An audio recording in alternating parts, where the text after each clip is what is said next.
நாளுக்கு அப்புறமா ஒரு சாட்டிஸ்ஃபைங்கான ஒரு படம். தியேட்டர் எக்ஸ்பீரியன்ஸ் நல்லா இருந்தது. ஏன்னா ரீசெண்டாக வந்த பெரிய ஸ்டார்ஸ் படம் எல்லாம் குப்பை மாதிரி இருந்தது. எனக்கு ஸ்டார்டிங்லேருந்து இந்த வரைக்கும் ஒரு இது தப்பா இருக்கு, இந்த சீன் சரியில்லை, லேகா இருக்குது, இந்த எமோஷன் செட் ஆகல, எதுவுமே இல்லை. தொண்டை போயிடுச்சு எனக்கு. அப்படி இருந்தது படம். போய் பார்க்கலாம். புதுசா இருந்தது. ஒரு மேனரிசமும் ஃப்ரெஷ்ஷா இருந்தது. எனக்கு அது லைக் நம்மளால எக்ஸ்பெக்டே பண்ண முடியாத அளவுக்கு அந்த ஒரு பெர்ஃபார்மன்ஸ் கொடுத்திருந்தாரு. பயங்கரமா இருந்தது. கண்டிப்பா பார்க்கலாம் ப்ரோ. செம்ம படம். வைப் சூப்பரா இருக்கும். ஃபேமிலியோட வந்து பார்க்கலாம், ஃப்ரெண்ட்ஸோட வந்து பார்க்கலாம். கேமரா ஆங்கிள்ஸ் எல்லாமே டிஃபரெண்ட் அடிப்பாங்க. சூப்பரா இருக்கு. எஸ்கே இந்த மாதிரி ஆக்ஷன்லாம் பார்த்து காக்கி சட்டையிலேருந்து பார்த்துருக்கேன். ஆக்ஷன்லாம் பண்ணுவாரு தெரியும். இந்த அளவுக்கு ஆக்ஷன், ஒரு ஆக்ஷன் ஃபீல்டு ஒரு படத்தில் லேக் இல்லாமல் சரி இந்த படம் தான். மற்றபடி எல்லா எமோஷன்ஸும் ஒர்க் அவுட் இருக்கு.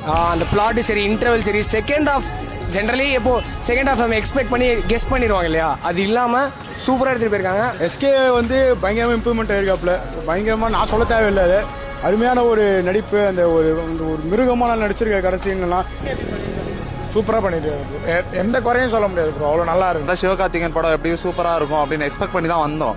ஆனா எக்ஸ்பெக்ட் பண்ணதை விட பயங்கரமா இருந்துச்சு படம். எவ்வளவு காலம் உங்களிடம் இருக்கிறதோ அவ்வளவு காலமும் அண்ணாதுரை தான் இந்த நாட்டை ஆளுகிறான் என்று பொருள்.